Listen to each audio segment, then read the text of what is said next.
So hello guys, kamusta kayong lahat dyan? Maraming salamat po sa pagdaan ninyo sa amin nating channel. Ito po, ang ginagawa po natin ay para sa good health nating mga tatay. Yan po, arm press po ang tawag dyan.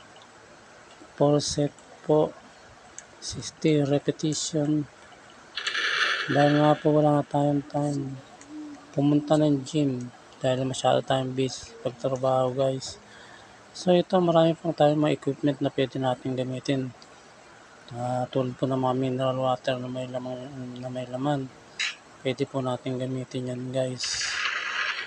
Para po makapag-exercise tayo at para lumakas tayo. Ang arm press po ay para po sa shoulder yan. Para lumakas po ang ating mga balikat para sa pagbubuhat.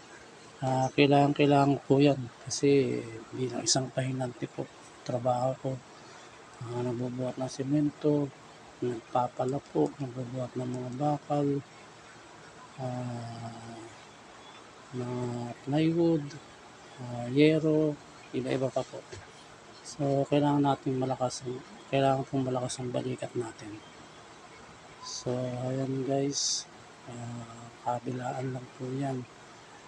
Kung meron po kayong mineral water dyan, pwede nyo pong gawin yan. Kayang-kaya nyo po yan. Wala naman po excuses para hindi tayo mag-exercise, diba? Para sabihin natin na masyado tayong busy. Kailangan na po natin magkaroon ng time at sipagan na rin natin. Ito po naman ay para sa ating kalusugan. Hindi naman po para lang magpasikat, diba? Para po pag naging malusog tayo,